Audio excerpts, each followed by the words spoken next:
బంగారంపై రుణం పొందటం మిగిలిన అన్ని రకాల లోన్స్ కంటే సులభమైనది. పైగా అప్పిచ్చే ఫైనాన్స్ సంస్థలు, బ్యాంకులు సైతం ఇదే సేఫ్ వ్యాపారం.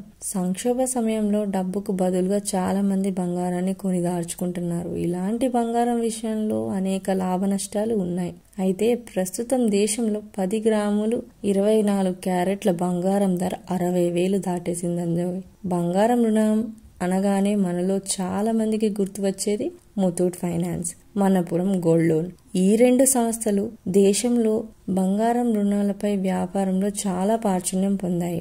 వీటి గ్రూప్ వ్యాపారాల్లో 98% గోల్డ్ లోన్లదే. మార్కెట్లో బంగారం ధర పెరగడం వల్ల దీనిపై రుణాలు తీసుకునే వారి సంఖ్య కూడా భారీగా పెరుగుతుందని తెలుస్తుంది. దీనికి తోడు తీసుకునే అప్పు విలువ సైతం ధరలు అనుగుణంగా పెరుగుతుంది. ఇది ఫైనాన్స్ సంస్థలతో పాటు ఇటు కస్టమర్లు సైతం మేలు చేస్తుంది. లోన్ టు వాల్యూ రేషియో తక్కువగా ఉన్నట్లయితే మార్కెట్లో బంగారం ధర పెరగడం వల్ల ఇప్పటికే రుణం పొందిన కస్టమర్లు ఎలాంటి ఇబ్బంది లేకుండా తాకట్లో ఉన్న బంగారంపై అదనపు లోన్ పొందవచ్చు. ఇది పరోక్షంగా గోల్డ్ ఫైనాన్షియర్లకు రుణ వృద్ధికి మరింత సహాయం చేస్తుంది. ఇది కంపెనీలకు బలమైన రాబడులు తెచ్చిపెడుతుంది.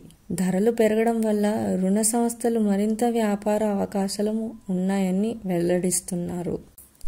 కస్టమర్లు సైతం గతంలో కంటే ఎక్కువగా గోల్డ్ లోన్ తీసుకునేందుకు పేర్కొంటున్నారు. ఎందుకంటే ఒక పర్సనల్ లోన్ పొందడానికి బ్యాంకింగ్ రూల్స్ ప్రకారం క్రెడిట్ స్కోర్తో పాటు ఇతర అనేక ప్రాథమిక అంశాలను పూరించాలి.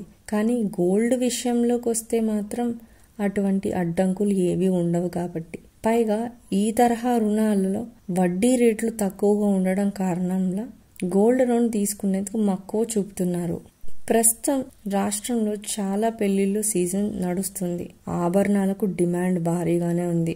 బంగారం కొనుగోలుదారులు షాపింగ్ చేస్తున్న సమయంలో అంతర్జాతీయ ఆర్థిక కారణంగా రేట్లు భారీగానే పెరుగుతున్నాయి. అయినప్పటికీ 2 రాష్ట్రాలలో డిమాండ్ విషయంలో పెద్దగా తగ్గింపు ఉండకపోవచ్చని గోల్డ్ ట్రేడర్స్ భావిస్తున్నారు.